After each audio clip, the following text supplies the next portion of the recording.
Sa iba pang mga balita, nasermonan sa pagdinig ng LTFRB ang isa sa mga taxi driver na inirereklamo dahil sa umunoy pagiging abusado.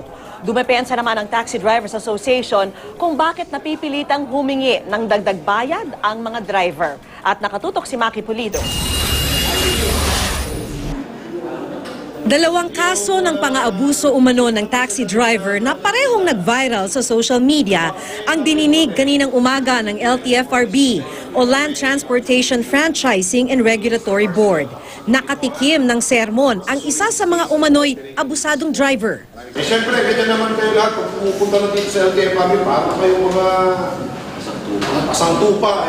Pag nasa taxi kayo, napakatatapang ninyo.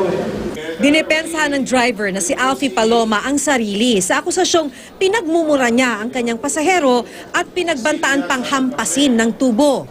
Ayaw raw kasing ihatid ni Paloma ang pasaherong si Jonathan Barcelon sa isang mall sa Pasay dahil hindi raw nila ito napagkasunduan.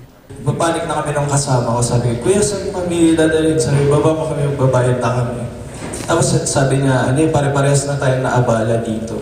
Nung nasa EDSA na po kami, sir, pinipilit niya po na dumaan kami ng coastal. Sabi ko po, sir, bakit po tayo dadaan ng coastal samantalang po yung booking niyo is Kabiasnan, sir? So, binaybay ko po yung papuntang Kabiasnan, sir. Hindi ko po ng tubo, sir. Tsaka wala po kaming tubo doon. Muli namang ikinuwento ni Joanna Garcia ang mga naranasan sa likod ng viral videong ito nang pagmumurahin siya dahil 300 pesos daw ang gustong bayad ng driver kahit 145 pesos lang ang pumatak sa metro. Nung bababa na ako dapat, may point na parang ipapunch niya na ako. Buti nakaiwas na. So, sumagi siya sa legs ko.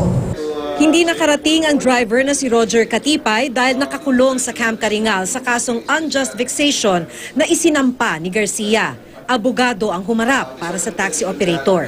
It would be very difficult for him to actually monitor said driver once he's on the road, Your Honor. Hindi raw kinukonsinti ng Taxi Drivers Association ang masamang asal ng mga driver. Pero kaya raw humihingi ng dagdag bayad ang mga ito ay dahil sa mataas na boundary. Nasa 1,900 pesos ang boundary, sagot pa ng driver ang gas. After that, pag-regulate ng boundary system, wala na tayong rason, wala nang rason ng mga taxi driver na gumawa pa ng ganitong klaseng eksena na di maganda, no? Maki Pulido, nakatutok, 24 oras.